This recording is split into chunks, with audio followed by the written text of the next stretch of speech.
కొరత నిజంగానే ఉందా, లేకపోతే డాక్టర్ల కొరతని ఎందుకు అంటే మీరు ఒక పరిధి దాటి వెళ్తే ట్రైబల్ ఏరియా అనుకుంటే వైద్యం అందక ట్రైబల్ ఏరియాలో ప్రాపర్ వైద్యం అందక సంవత్సరానికి అంటే వాళ్ళకి జరిగే మరణాలలో 40% మరణాలు కేవలం వైద్యం అందక జరిగాయి ట్రైబల్ ఏరియాస్. మీకు ట్రైబల్ ఏరియా నుంచి ఎవరైనా వస్తే పూర్తిగా మీకు అర్థమవుతుంది. ట్రైబల్ ఏరియాలో జరిగేటువంటి మరణాల సంఖ్యలో 40% మరణాలు వైద్యం అందక మాత్రమే చచ్చిపోతారు.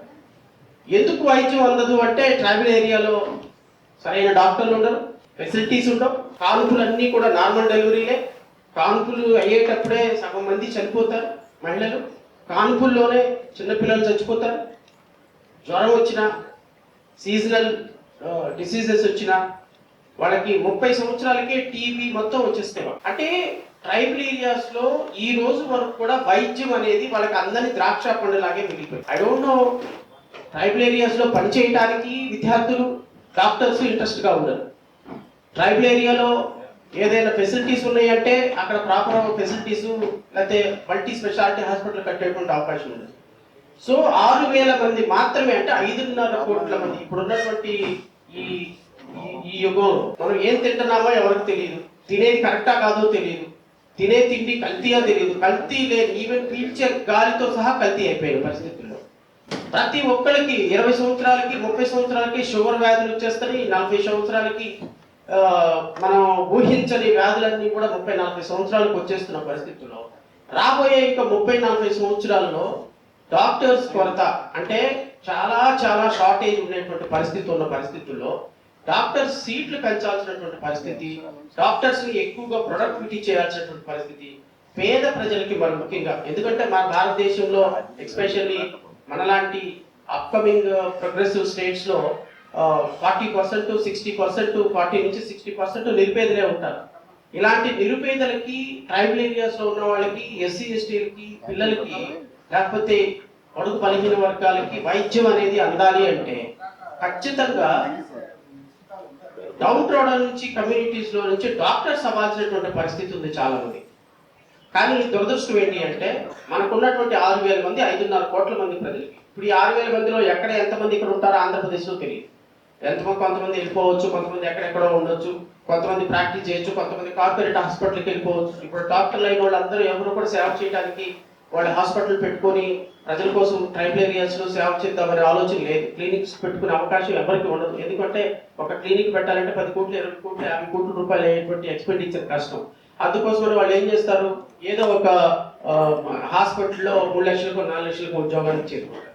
సో ఒక కార్పొరేట్ వైద్యం కష్టమైనటువంటి ఇలాంటి పరిస్థితుల్లో లక్షల రూపాయలు పెట్టి కొనాల్సిన ఇలాంటి పరిస్థితుల్లో మెడికల్ విద్యని, మెడికల్ సీట్లని ఇంకా పెంచమని మనం కొట్లాడాల్సిన పరిస్థితుల్లో మనకి రాష్ట్రంలో ఉన్నటువంటి పరిస్థితుల్ని దృష్టిలో ఉంచుకొని నేషనల్ మెడికల్ కౌన్సిల్ విడిపోయిన రాష్ట్రం కాబట్టి ఖచ్చితంగా విడిపోయిన రాష్ట్రాలకి సెక్షన్ 93, 94 ప్రకారం 2014 చట్టం ప్రకారం విడిపోయిన రాష్ట్రానికి కొన్ని ఇన్స్టిట్యూషన్స్ ఇవ్వాలి అని గత ప్రభుత్వంలో తీసుకున్నటువంటి ఎఫర్ట్స్ కారణంగా ఒక 17 మెడికల్ కాలేజీలు గవర్నమెంట్ కాలేజీలు అప్రూవ్ అయ్యాయి. ఈ గవర్నమెంట్ మెడికల్ కాలేజీలు అప్రూవ్ అయినటువంటి గవర్నమెంట్ మెడికల్ కాలేజీలు సహజంగానే గవర్నమెంట్ మెడికల్ కాలేజీ అంటే 100%, నేను తర్వాత విశ్లేషిస్తాను అసలు ఎట్లా సీట్లు అవుతాయి ఏంటి అనేది.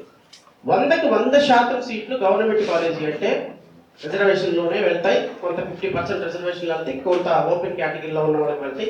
సో గవర్నమెంట్ అంటే గవర్నమెంట్ స్కూల్లో మన పిల్లలు గవర్నమెంట్ స్కూల్లో చదివితే మనం ఏమైనా డబ్బులు పే చేస్తామా? ఏం లేదు కదా. సో గవర్నమెంట్ స్కూల్లో, గవర్నమెంట్ కాలేజీలో చదివేటువంటి పిల్లలకి వాళ్ళకి నామినల్ ఫీజులు మాత్రమే ఉంటాయి తప్ప వాళ్ళకి ఏ విధమైనటువంటి పెద్ద ఏమంటారు గవర్నమెంట్ కాలేజీల్లో చదివిన పిల్లలకి చాలా తక్కువ ఫీజులతోటి వైద్య విద్యలు. ఈరోజు ఈ కూటమి ప్రభుత్వం ఎవరైతే నారా చంద్రబాబు నాయుడు ముఖ్యమంత్రిగా, పవన్ కళ్యాణ్ ఉప ముఖ్యమంత్రిగా, Nara Lokesh overall de facto chief మినిస్టర్గా ఒక కుతంత్ర స్వభావంతో, ఒక కంజెస్టెడ్ మైండ్తో ఈరోజు నేషనల్ మెడికల్ కౌన్సిల్ ఇచ్చినటువంటి ప్రభుత్వ మెడికల్ కాలేజీలని ప్రైవేట్ మెడికల్ కాలేజీలు అంటే పీపీపీలుగా ఇవ్వడానికి దీనికి ఒక చిన్న పదం యాడ్ చేశారు. పూర్తిగా ప్రైవేటీకరణ అంటే ఎక్కడ మనకి ప్రజలంతా తిరగబడతారు అని. మనం చూసారా, ఎప్పుడైనా సిమ్ కార్డు కొనడానికి లేకపోతే ఏదైనా ఆఫర్లు పెట్టినప్పుడు ఒక షోరూంలోకి వెళ్తాం, ఏదైనా షోరూంలోకి వెళ్తే 50% ఆఫర్ అంటాడు. 50% ఆఫర్ కదా అని చెప్పేసి పాపం లోపలికి వెళ్ళిపోతాం, షాప్ లోపలికి వెళ్ళిపోయిన తర్వాత ఒక మూలన ఒక 100 చీరలు పెడతాడు. ఒక మూలన ఒక 100 చీరలు పెట్టి 50% ఆఫర్ వాటి వరకేనమ్మా, మిగతా అన్ని యాజ్ యూజువల్ గా కొనుక్కొని వెళ్ళాల్సింది అంటారు. అవునా కాదు? This is a condition supply.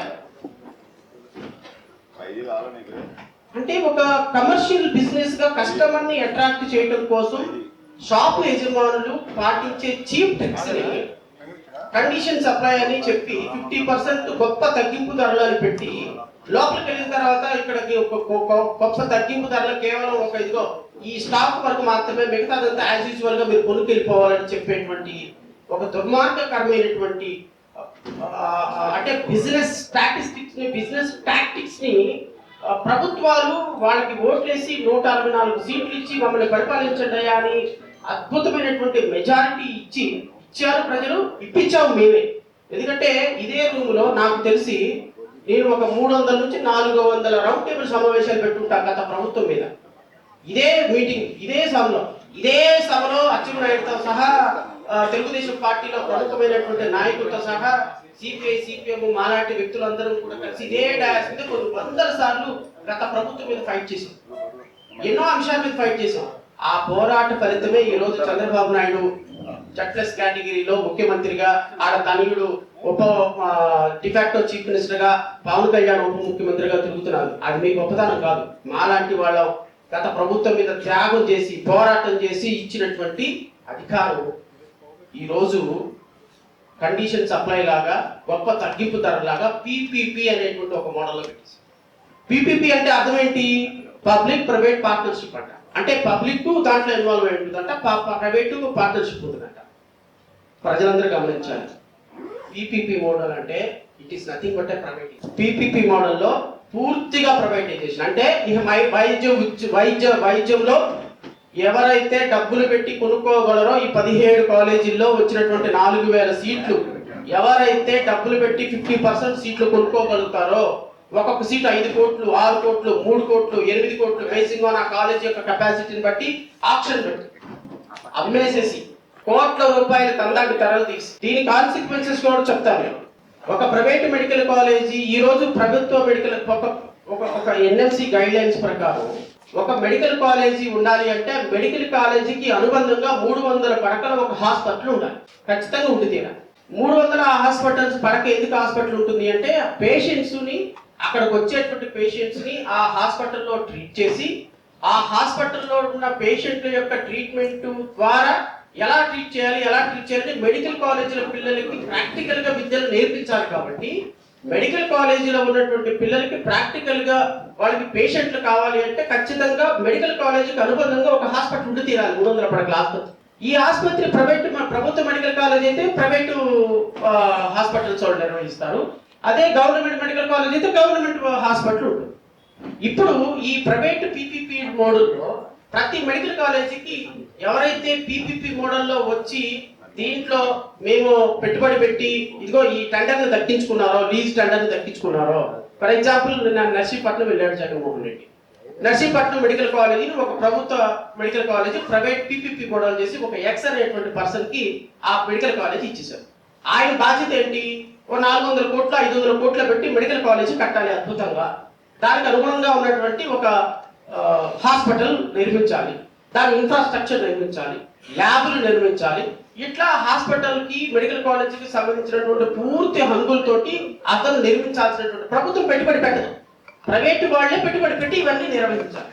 Private వాళ్ళు 500 కోట్ల రూపాయలు పెట్టి మెడికల్ కాలేజీ కట్టినప్పుడు, 500 కోట్ల రూపాయలతోటి కట్టి హాస్పిటల్ కట్టినప్పుడు, 500 కోట్ల రూపాయలు పెట్టుబడి పెట్టి కంప్లీట్ ఇన్ఫ్రాస్ట్రక్చర్ ల్యాబ్లు అన్ని డెవలప్ చేసినప్పుడు ఈ 500 కోట్ల రూపాయలు ఈ ప్రైవేట్ వ్యక్తి ఎలా రికవరీ చేసుకుంటాడు ప్రభుత్వం దగ్గర నుంచి? అంటే పెట్టుబడి పెట్టి ఇది ఇక్కడ చారిటీ బిజినెస్ చేయడానికి కోసం ఒక బిజినెస్ మ్యాన్ వస్తాడా? రాడు కదా. సహజంగా వీళ్ళ ఉద్దేశం ఏంటి అంటే ప్రతి మెడికల్ కాలేజీ సీటు అడ్మిషన్స్ ప్రక్రియలో 5 కోట్లకో 10 కోట్లకు అమ్ముకొని సొమ్ము చేసుకోమని మేనేజ్మెంట్ వాళ్ళకి అథెంటికేటెడ్ గా లీజ్ రాసి ఇచ్చేసారు 66 సంవత్సరాలు, అంటే 33 సంవత్సరాలు. It can be extendable another 33 years. అంటే 33 సంవత్సరాల వరకు మెడికల్ కాలేజీలో సీట్లు మీ ఇష్టం వచ్చినట్టు అమ్ముకోండి. నెంబర్ 2, ఏదైతే వీళ్ళ అనుబంధమైనటువంటి మెడికల్ కాలేజీకి అనుబంధంగా ఉన్నటువంటి హాస్పిటల్ ఉందో ఆ హాస్పిటల్లో ప్రతి సర్జరీకి డబ్బు తీసుకుంటారు, ప్రతి ట్రీట్మెంట్కి డబ్బు తీసుకుంటారు. అక్కడికి వచ్చేటువంటి అదే ప్రైవేటు ప్రభుత్వ కాలేజీల్లో ఉంటే అక్కడ ఫ్రీ వైద్యం ఇవ్వాలి. కానీ ఇప్పుడు దాన్ని మెడికల్ కాలేజీకి అనుబంధంగా ఉండటం చేత మెడికల్ కాలేజీలో ఉన్న అనుబంధంగా ఉన్నటువంటి హాస్పిటల్ కంప్లీట్గా పేమెంట్ మధ్యతో అవుతుంది. ఏదో ఒక 20% 10% పేదలకు ఫ్రీ విద్య ఫ్రీ వైద్యం అనేటువంటి ఒక మాట చెప్తున్నారు. ఓవరాల్గా ఈ రౌండ్ టేబుల్ సమావేశం యొక్క ముఖ్య ఉద్దేశం ఆంధ్రప్రదేశ్ రాష్ట్ర ప్రభుత్వం ఎస్సీలకి, ఎస్టీలకి, బీసీలకి, మైనారిటీలకి, ఎస్పెషల్లీ అగ్రవర్ణాల్లో ఉన్నటువంటి ఈడబ్ల్యూఎస్ కేటగిరీలో ఉన్నటువంటి 10% వాళ్ళకు కూడా, ఇది ఒక్కడికే కాదమ్మా, అగ్రవర్ణాల్లో నిరుపేదలకు ఇచ్చినటువంటి 10% రిజర్వేషన్లో ఉన్నటువంటి పిల్లలు కూడా ఈరోజు ఈ యొక్క మెడికల్ విద్యలో సీట్ల అమ్మకం ద్వారా నష్టపోతున్నారు. నేను ఇంకొక మాట చెప్పి ముగిస్తా. పీపీపీ మోడల్లో అడ్మిషన్స్ ప్రక్రియ ఏ విధంగా మనకు అన్యాయం జరగబోతుందో ఒకే ఒక మాట చెప్తాను. ఎందుకంటే రాష్ట్ర ప్రభుత్వం చాలా తెలివిగా కొన్ని ప్రశ్నలకు సమాధానం చెప్పడం. పీపీపీ మోడల్లో అడ్మిషన్స్ ఎలా జరుగుతాయి? గవర్నమెంట్ మెడికల్ కాలేజీ లాగా జరుగుతాయా, ప్రైవేట్ మెడికల్ కాలేజీ లాగా జరుగుతాయా? ఆన్సర్ లేదు. పీపీపీలో ఏ విధంగా 300 కోట్లు 500 కోట్ల రూపాయలు ఖర్చు పెట్టిన అతను ఏ విధంగా రేపొద్దున ప్రాఫిట్ పొందుతాడో దానికి ఆన్సర్ లేదు. ఓవరాల్గా ఒక చిన్న ఎగ్జాంపుల్ చెప్పి నేను ముగిస్తాను. గవర్నమెంట్ మెడికల్ కాలేజీలో ఫర్ ఎగ్జాంపుల్ మా అబ్బాయి కూడా మెడికల్ విద్య రాశాడు, మెడికల్ సీట్లు అడ్మిషన్ కోసం రాశాడు, నీట్ రాశాడు. మా అబ్బాయికి 1,00,000 ర్యాంక్ వచ్చింది. సార్ వాళ్ళ అబ్బాయి కూడా నీట్ రాశాడు, వీళ్ళ అబ్బాయికి 500 ర్యాంక్ వచ్చింది. సహజంగా గవర్నమెంట్ కాలేజీలో అడ్మిషన్లు జరిగితే ఇదిగో 500 ర్యాంక్ వచ్చినటువంటి వీళ్ళ అబ్బాయికి మొదటిగా సీట్ వస్తుంది. ఎందుకు అంటే గవర్నమెంట్ కాలేజీలో 100కి 100% మెరిట్ మీద కానీ రిజర్వేషన్ మీద కానీ ఫీల్ చేస్తారు, అమ్ముకునే ప్రసిద్ధి లేదట. ప్రైవేట్ కాలేజీల్లోకి వచ్చేటప్పటికి 50% సీట్లు అమ్ముకునే అవకాశం మాకు మేనేజ్మెంట్కి ఉంది. సో ఇప్పుడు నేను ప్రైవేట్ కాలేజీల వాడిగా నేనేం చేస్తాను, నేను వెళ్ళి ప్రైవేట్ కాలేజీ మేనేజ్మెంట్ని అడిగా, పీపీపీ మోడల్లో అడిగా, ఏమంటే మా అబ్బాయికి 1,00,000 ర్యాంక్ వచ్చింది, నాకు సీట్ కావాలి మెడికల్ సీట్ అన్నాడు.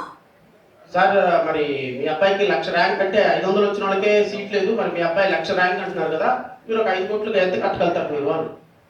సార్ నేను ఒక 2 కోట్లు కట్టగలుగుతాను మా అబ్బాయి సీట్ కోసం. అదే సీట్ కోసం 2 లక్షల వాళ్ళ అబ్బాయికి 2 లక్షల ర్యాంక్ వచ్చింది.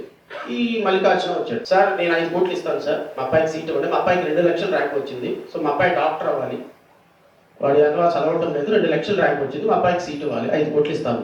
నేను 2 కోట్లు ఇస్తానన్నా, ఈయన 5 కోట్లు ఇస్తాను. సో 5 కోట్లు ఇస్తానన్నా ఆయనకి సీటు ఓకే. ఏలంపాట్లో ఎవరు ఎక్కువ డబ్బులు ఇస్తే వాళ్ళకి. ఇది చట్టం ప్రకారం పర్మిసిబుల్ వాళ్ళకి. నేను వాళ్ళు తప్పు పట్టడంలా. ప్రైవేట్ మెడికల్ కాలేజీలో అడ్మిషన్స్ ఎప్పుడూ కూడా సెక్షన్ 3A ప్రకారం వాళ్ళు 50% సీట్లు వాళ్ళు irrespective of the rank, irrespective of the వాళ్ళ రిజర్వేషన్ ప్రకారం 50% సీట్లు అమ్ముకునే హక్కు వాళ్ళకి ఉన్నది. ఈరోజు నువ్వు 5 కోట్ల రూపాయలు ఇస్తే 80 సీట్లు, ఒక కాలేజీలో 150 సీట్లు ఉన్నాయంటే 75 సీట్లు అమ్ముకునే అవకాశం ఉంది. 75 సీట్లు రమారమి వరస్ట్ కేసులో 400 కోట్లు ఒక సంవత్సరంలోనూ వాళ్ళ పెట్టుబడి వచ్చేస్తుంది. పెట్టిన పెట్టుబడి ఒక సంవత్సరంలో, లేకపోతే అంత ఈజీగా చంద్రబాబు నాయుడు చేయడండి. చంద్రబాబు నాయుడు అంత పట్టుబట్టి ఇంత రెసిస్టెన్స్ వస్తున్నా కూడా ఎందుకు చేస్తున్నాడు అంటే ఈ మెడికల్ కాలేజీల్లో అడ్మిషన్స్ పొందేటువంటి వాళ్ళు ప్రతి ఒక్కళ్ళు ఏదో ఒక రూపాయన చంద్రబాబు నాయుడికి, నారా లోకేష్కి డబ్బు సంచులు కోట్ల రూపాయలు తీసుకొచ్చి ఇస్తారు. దీనికి వాటా పవన్ కళ్యాణ్ కూడా వాటా ఉంటుంది. ఎందుకంటే 400 కోట్ల రూపాయలు ఈ రోజున ఒక 10 రూపాయలు పెట్టుబడి పెట్టాలి అంటేనే 100 సార్లు ఆలోచిస్తాడు బిజినెస్ మ్యాన్. అట్లాంటిది 8,500 కోట్ల రూపాయలు పెట్టి ప్రైవేట్ మెడికల్ కాలేజీలకి రూపాయికి 10 రూపాయలకి ల్యాండ్ తీసుకొని 500 కోట్లు 1000 కోట్ల రూపాయలు పెట్టి ఒక పెట్టుబడి పెట్టేవాడు బెదరకుండా వెళ్తాడా? నేను చెప్తున్నా, అకార్డింగ్ టు మీ ఒక్క సంవత్సరం అడ్మిషన్స్లోనే ఈ 400 కోట్లు 300 కోట్ల రూపాయలు వాళ్ళు తోచేసుకుంటారు ప్రైవేట్ మెడికల్ కాలేజ్. నేను మీ ద్వారా రాష్ట్ర ప్రభుత్వానికి కూడా ఒక సవాల్ విసురుతున్నాను. పీపీపీ మోడల్ అని అర్థం కాని బ్రహ్మ పదార్థం లాగా తీసుకొస్తున్నారు కదా. పీపీపీ మోడల్లో అడ్మిషన్స్ ప్రక్రియ ప్రభుత్వ మెడికల్ కాలేజీలోనే జరిగినట్టు జరుగుతుంది అని ఒక్క మాట వాళ్ళ దగ్గర నుంచి స్టేట్మెంట్ ఇప్పించమని ఎవరు, నేను మల్లేంద్ర గారు రండి ప్లీజ్. ఒక్క మాట ఎవరు చెప్పరు, ఎవరు మాట్లాడు. అడ్మిషన్స్ ప్రక్రియ పూర్తి స్థాయిలో పారదర్శకంగా కొనసాగుతుంది. అడ్మిషన్స్ ప్రక్రియ కేవలం గవర్నమెంట్ కాలేజీల ద్వారానే జరుగుతుందన్న మాట ఒక్కళ్ళ దగ్గర నుంచి రాదు, ఎవరు చెప్పటంలా. Home minister PowerPoint presentation ఇస్తుంది. చంద్రబాబు నాయుడు పీపీపీ అంటే తెలీదా? అసలు పీపీపీ తెలియకుండానే ఎట్లా? అసలు పీపీపీ అంటే ఏంటి అనుకున్నారు? మన P4 ఒకటి పెట్టినాడు. ఆ P4 అంటే ఎవరికి తెలియదు. ఈ పీపీపీ మోడల్ అంట. ఈ పీపీపీ మోడల్లో ప్రైవేట్ మెడికల్ విద్య అంటే తెలియదు. ఆ హైకోర్టు కూడా తప్పే ఉంది. హైకోర్టు కూడా పీపీపీ మోడల్లో ఇస్తే తప్పే ఉంది. ఇది సిస్టమ్కి, మన జాతికి, భావి తరాలకి మెడికల్ విద్య అనేది అందని ద్రాక్షలాగా మిగిలే పరిస్థితిలో ఉంది. కాబట్టి ఖచ్చితంగా దీని మీద మన సమాజం గొంతెత్తి అరవాల్సిన అవకాశం ఉంది. మనం రెసిస్ట్ చేయాల్సినటువంటి బాధ్యత మన మీద ఉంది. ఈ మెడికల్ కాలేజీలు విద్యని ఈ విధంగా ఎలో చేస్తే రేపొద్దున ఈ రాష్ట్రంలో రిజర్వేషన్స్ అనే ప్రక్రియ మొత్తాన్ని తీసివేసి కంప్లీట్గా ప్రైవేట్ పరం ఆల్రెడీ చేసేసారు, ఇంకా కొత్తగా చేయడానికి ఏం లేదు. కానీ మెడికల్ విద్య లాంటి దాన్ని కూడా పిల్లలకు దూరం చేసేటువంటి విధానం పట్ల మనం గొంతెత్తకపోతే భావితరాల వాళ్ళు మనల్ని క్షమించాలనేటువంటి అంశం కోసం ఈరోజు మెడికల్ కాలేజీల మీద ఈ యొక్క రౌండ్ టేబుల్ సమావేశం ఏర్పాటు చేయడం జరిగింది. సమావేశానికి ఇచ్చేసినటువంటి ప్రతి ఒక్కరికి కూడా హృదయపూర్వకంగా స్వాగతం పలుకుతూ, ఇప్పుడు మన మెడికల్ కాలేజీల విద్య మీద ప్రతి ఒక్కరు కూడా వారి వారి అభిప్రాయాన్ని ప్రభుత్వానికి తెలియజేయాల్సిన బాధ్యత ఉంది ఖచ్చితంగా. ఎందుకు అంటే ఇది మన బాబు తరాలకు సంబంధించినటువంటి అంశం కాబట్టి నేను మీ అందరి ఒపీనియన్స్ కూడా ఇన్వైట్ చేస్తున్నాను. మీరందరూ కూడా దీంట్లో మీ యొక్క అభిప్రాయాన్ని ఖచ్చితంగా భవిష్యత్తు కార్యాచరణ ప్రణాళిక ఎలా ఉంటుందో ఒకసారి ఏర్పాటు చేసుకుని మన అభిప్రాయాన్ని మనం పూర్తిగా ప్రజలకు తెలియపరచాలని మనస్ఫూర్తిగా కోరుకుంటూ, ఈ మెడికల్ విద్యలో ఎంత కష్టంగా ఉంటుంది, ఎలా ఉంటుంది, అసలు ఏ విధంగా అడ్మిషన్స్ ప్రక్రియ ఉంటుంది, ఎంత కష్టపడితే కదా డాక్టర్ అవ్వరు, ఇలాంటి విద్యను మనకు దూరం చేయడానికి ప్రయత్నం చేస్తున్నటువంటి దాని మీద మరి డాక్టర్ గారు ఉన్నారు పక్కనే. మరి డాక్టర్ గారు కూడా చాలా ప్రముఖమైనటువంటి డాక్టర్ గారు, వారు వారిని ఇంట్రడ్యూస్ చేసుకొని దీని మీద ఒక ఒపీనియన్ ఇవ్వవలసిందిగా కోరుతున్నాను. రేపు పొద్దున్న డాక్టర్ అవుతాడు, డాక్టర్ అవ్వడం మా పిల్లోడు డాక్టర్ అవ్వడం వాళ్ళ కల. కాబట్టి కొంతమందిని మీరు చూసుంటారు ఎక్స్ట్రీమ్ స్ట్రెస్ బేర్ చేయలేక, అంటే ఇంటర్మీడియట్ స్టేజ్లో వాళ్ళు పెట్టే కోచింగ్ కానీ ట్రైనింగ్ కానీ మానసికంగా తీసుకోలేక, ఆ ప్రెషర్ని తీసుకోలేక ఆత్మహత్యలు చేసుకునే పిల్లల్ని మనం చూస్తూ ఉంటాం. నిత్యం మనం పేపర్లో చదువుతూ ఉంటాం. సరే, ఈ మెడికల్ కాలేజ్ బ్యాక్గ్రౌండ్కి వెళ్దాం కొంత. అసలు ఇన్ని మెడికల్ కాలేజీలు ఎందుకు పర్మిషన్ ఇచ్చారు సెంట్రల్ గవర్నమెంట్ కానీ రాష్ట్ర ప్రభుత్వం కానీ ఎందుకు వెళ్ళింది అని. మన రాష్ట్ర ప్రభుత్వం ఎందుకు వెళ్ళింది అంటే, కోవిడ్ అప్పుడు మనం అందరం చూసాం, చాలామంది హాస్పిటల్స్ లేక బెడ్లు దక్కక, ఒకవేళ ప్రైవేట్ హాస్పిటల్స్లో అడ్మిట్ అయినా కూడా రూపాయి వసూలు చేసి వాళ్ళ అప్పుల్లోకి వెళ్ళిపోయి కుటుంబాలు చేతులు ఎత్తేసి హాస్పిటల్ ఫీజులు భరించలేక చేతులు ఎత్తేసిన పరిస్థితులు మనం చూసాం. సో అందువల్ల రాష్ట్ర ప్రభుత్వం మెడికల్ కాలేజీని ప్రారంభించాలి, బెడ్ల అవైలబిలిటీని పెంచాలి. ఒక కాలేజ్ని మన శ్రావణ్ గారు చెప్పారు, ఒక కాలేజ్ ప్రారంభించాలంటే 350 బెడ్లు కావాలి అని. అది మెడికల్ కాలేజ్ వరకు. అదే స్పెషాలిటీ హాస్పిటల్ అయితే దానికి ఇంకా బెడ్లు పెంచాలి. సూపర్ స్పెషాలిటీ అయితే మరికొన్ని బెడ్లు యాడ్ అవుతాయి. అంటే దాదాపుగా 350 నుంచి 1000 బెడ్ల వరకు హాస్పిటల్ తయారవుతుంది విత్ సూపర్ స్పెషలిస్ట్. మనం వెళ్ళే స్పెషాలిటీ హాస్పిటల్లో ఒకళ్ళు ఇద్దరు స్పెషలిస్ట్ ఉంటారు. అదే మెడికల్ కాలేజ్ ఉంటే ప్రతి బ్రాంచ్లో స్పెషలిస్ట్ ఉంటాడు, ఒకళ్ళు కాదు. ఒక్కొక్క డిపార్ట్మెంట్లో జనరల్ మెడిసిన్ తీసుకుంటే అక్కడ 10 మంది డాక్టర్లు, స్పెషలిస్ట్ డాక్టర్లు, టీచింగ్ డాక్టర్లు ఉంటారు, వాళ్ళే ట్రీట్ చేస్తూ ఉంటారు. కార్డియాలజీ వింగ్ వస్తే అక్కడే ఓపెన్ హార్ట్స్ అండ్ సర్జరీలు చేస్తూ ఉంటారు, అక్కడ కార్డియాక్ మెడిసిన్ చేసిన డాక్టర్లు ఉంటారు, కార్డియాక్ సర్జరీలు చేసే డాక్టర్లు ఉంటారు. అట్లాగే న్యూరో డిపార్ట్మెంట్. అట్లా మీ ప్రాంతంలో, మన ప్రాంతంలో ప్రతి జిల్లాలో ఆ సెంట్రలైజ్డ్ హాస్పిటల్లో ప్రతి డిపార్ట్మెంట్లో అంతమంది డాక్టర్లు, పారామెడికల్ స్టాఫ్, నర్సింగ్ స్టాఫ్ అందరూ ఉంటారు. సో మీకు డాక్టర్ అందుబాటులో ఉండడు అనేది ఎప్పుడు ఉండదు. ప్రైవేట్ హాస్పిటల్లో డాక్టర్ అందుబాటులో ఉండకపోవచ్చు ఒక్కొక్కసారి, కానీ గవర్నమెంట్ హాస్పిటల్లో రౌండ్ ద క్లాక్ ఏదైనా ఎమర్జెన్సీ వస్తే డాక్టర్లు అందుబాటులో ఉంటారు. ఏదైనా ప్రైవేట్ హాస్పిటల్కి వెళ్ళలేకపోయినా, రోడ్డు మీద యాక్సిడెంట్ జరుగుతుంది, కొన్ని ప్రైవేట్ హాస్పిటల్స్ తీసుకోవు, కానీ గవర్నమెంట్ హాస్పిటల్ ఖచ్చితంగా పేషెంట్ని అడ్మిట్ చేసుకుంటుంది. సో బ్యాక్గ్రౌండ్ ఏంటంటే, మన పాపులేషన్ దామాషా ప్రకారం ఉన్న డాక్టర్లు సరిపోవట్లేదు దేశం వ్యాప్తంగా అని చెప్పి ఫేజ్ 1లో కొన్ని వేల సీట్లని సెంట్రల్ గవర్నమెంట్ పర్మిషన్ ఇచ్చింది. మన దేశంలో ఇంకా ఇన్ని సీట్లు తీసుకోవచ్చు అని. అప్పుడు తెలుగుదేశం పార్టీ ప్రభుత్వంలో ఉంది. ఆ ఫేజ్ 1లో ఇచ్చిన సీట్లలో ఒక సీటు కూడా మన ప్రభుత్వం తీసుకోలేదు. తర్వాత ఫేజ్ 2 వచ్చిన తర్వాత ఏదైతే కోవిడ్ వచ్చిందో దాని తర్వాత చాలా అవసరం మెడికల్ కాలేజీలు అని చెప్పి మనం ప్రారంభించాం. 5 కాలేజీలు ప్రారంభమై 2 సంవత్సరాలు కోవిడ్ తర్వాత అడ్మిషన్లు స్టార్ట్ అయ్యాయి. 5 మెడికల్ కాలేజీలు అడ్మిషన్లు స్టార్ట్ అయ్యాయి. 2 రెడీ టు స్టార్ట్. అలాగే రెడీ టు స్టార్ట్ ఉన్న కడప మెడికల్ కాలేజీకి 50 సీట్లు ఎన్ఎంసీ ఇచ్చి పర్మిషన్ ఇస్తే అడ్మిషన్లు తీసుకోకుండా మాకు ఈ సీట్లు అవసరం లేదు, మేము ఈ కాలేజ్ రన్ చేయలేమని చెప్పి ఏ దేశ చరిత్రలో మొట్టమొదటిసారి ప్రభుత్వం వచ్చిన సీట్లని మాకు అవసరం లేదు, మేము రన్ చేయలేమని చెప్పి వెనక్కిచ్చిన చరిత్ర ఈ ప్రభుత్వంలోనే కనిపించింది. సరే, బిల్డింగ్లు రెడీగా లేవు, కొంత ఇన్ఫ్రాస్ట్రక్చర్ డెఫిషియన్సీ ఉంది, స్టాఫ్ డెఫిషియన్సీ ఉందని చెప్పి ప్రభుత్వం మాట్లాడుతుంది. మెడికల్ కాలేజ్ ప్రారంభించాలంటే బేసిక్ స్ట్రక్చర్ మన ఎయిమ్స్ మంగళగిరి చూసాం. ఎయిమ్స్ మంగళగిరి ప్రారంభించినప్పుడు అడ్మిషన్లు జరిగిన 2 సంవత్సరాల పాటు క్లాసెస్ మన సిద్ధార్థ మెడికల్ కాలేజ్లో జరిగినాయి. అంటే బిల్డింగ్ లేకపోయినా మనం పర్మిషన్ తెచ్చుకుని టెంపరీ స్ట్రక్చర్లో క్లాసులు నడుపుకునే అవకాశం ఉంటుంది మెడికల్ కాలేజ్ రన్ చేయాలంటే. ఎందుకంటే అప్పటికి వాళ్ళు ఫస్ట్ ఇయర్లో ఉంటారు, పేషెంట్తో డైరెక్ట్ ఇంటరాక్షన్ కానీ పేషెంట్ని చూసే అవకాశం కానీ ఉండదు. కాబట్టి ఓన్లీ థియరీ క్లాసులు కాబట్టి థియరీ క్లాసులు మనం రన్ చేయగలుగుతాం. సో ప్రభుత్వం చెప్తున్న ఈ కారణాలు వ్యాలిడ్ కాదు. ఎన్ఎంసి గైడ్లైన్స్ ప్రకారం కాలేజ్ పూర్తి స్ట్రక్చరు, ఇన్ఫ్రాస్ట్రక్చరు, ఎక్విప్మెంట్ అంతా మొదటి సంవత్సరమే అవసరం లేదు, మనం క్లాసులు రన్ చేసుకోవచ్చు పర్మిషన్ తీసుకున్న తర్వాత. సరే, పీపీపీ మోడల్ వల్ల క్వాలిటీ ఆఫ్ ఎడ్యుకేషన్ పెరుగుతుంది అని ప్రభుత్వ వాదన. ఎన్ఆర్ఐ మెడికల్ కాలేజ్లో జాయిన్ అయిన విద్యార్థికి పాడేరు మెడికల్ కాలేజ్లో జాయిన్ అయిన విద్యార్థికి, పాడేరు నిన్న మొన్న స్టార్ట్ అయిన కాలేజే కదా, 2 సంవత్సరాలు అవుతుంది. పాడేరులో సీట్ తీసుకున్న విద్యార్థి మార్కులు 500. ఎన్ఆర్ఐ మెడికల్ కాలేజ్ మీరు రాష్ట్రంలో చెప్తున్న అత్యద్భుతంగా నడుస్తున్న కాలేజ్ మెడికల్ కాలేజ్లో వచ్చిన విద్యార్థి మార్కులు అవే. అంటే అక్కడ పాడేరులో రాలేదు కాబట్టి ఎన్ఆర్ఐ మెడికల్ కాలేజ్కి వస్తున్నారు వాళ్ళు.